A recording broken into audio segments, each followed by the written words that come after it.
Alright, you guys, today's a huge day, massive day. The day is so big today. I just left a place called Applied Nitrous Technologies and they filled my tank.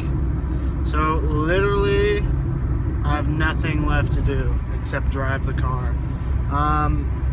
That's it.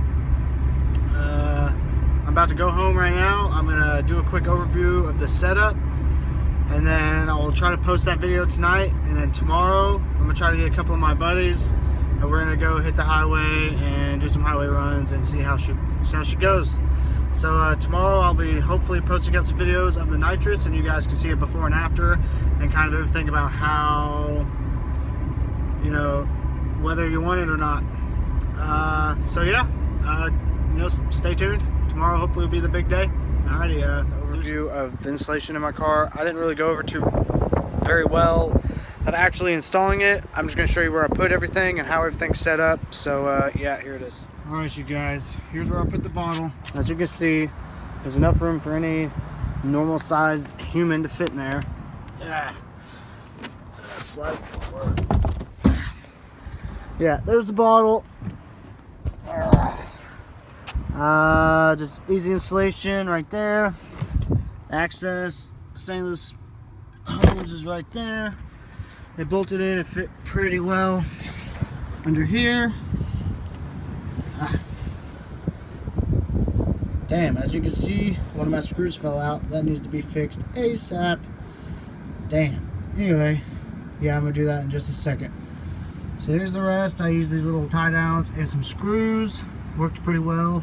Obviously it didn't work too hot, so I might want to up that up to some bolts maybe. But yeah, let's go to the engine bay. Alright, so here's where I put the solenoids. I got them right here. Got my fuel and the nitrous. For the whole T mess, I just went to my local Lowe's. I got a fitting, a T, and then an AN fitting to fit with the T, and it worked very nice. It sealed the whole deal.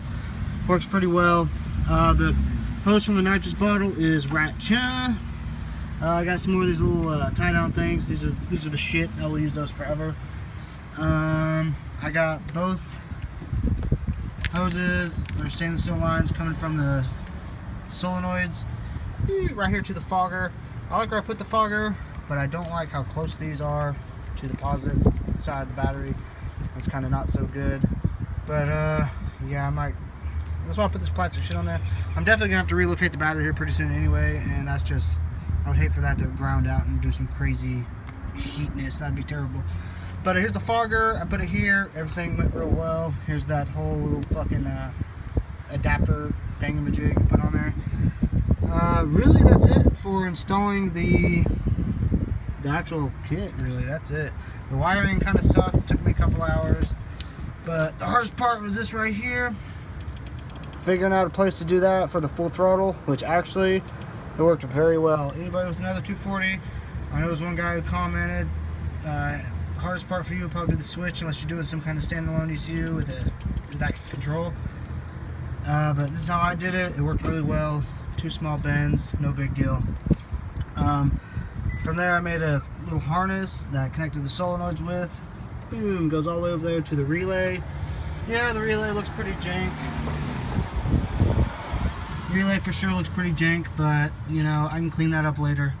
It didn't. I was hoping this would be one of the relays that had like a little tag on it so you could screw it to the firewall, but this one wasn't. I might get one here pretty soon. Let's see what else. That's pretty much all, you know, that's all the wiring really. If you know how to wire a relay, you can pretty much do it. Here's where I put the arming switch. Right there. I don't like how wiggly that junk is, but it works. Oh shit. I'll show you. There's a button. I have not hooked this up yet, only because I'm afraid of this right here with all the movement when I turn the wheel is going to like break free, or you know, it might just come loose and then the button won't work at all. So what I'm gonna do is I'm gonna find a auxiliary cable, and I'm gonna wire an auxiliary like a headphone plug back here somewhere, so I can just unplug a headphone and it'll be connected to my switch. So it'll be all pretty much the same shit, except I'll just use a coiled up headphone wire and a headphone switch. And realistically, or headphone plug, that would look a lot cleaner. It'd be a lot nicer. So I'm probably gonna go that way. Show you this how the whole junk would work. Of course, you'd be driving the car regularly, yada yada yada. You flip the arming switch. The red light means on. And then you just floor it above 3,000 RPM, and it should be golden. All right, you guys. For the whole installation process, it's really easy. Drill a couple holes, loosen up a couple bolts and nuts. Put little pieces where they need to go, and it goes stupid easy. It took me about 4 hours to do the whole thing, which really wasn't that hard. I did retard the timing 3 degrees. I put colder plugs in. I put Rotella oil in it, like 10 W40. Yeah, pretty thick, but it should be all right. You know, it's starting to get hot here, except for right now. It looks like it's about to rain. Yeah, so hopefully tomorrow. I already got the bottle in, everything plugged in, ready to go.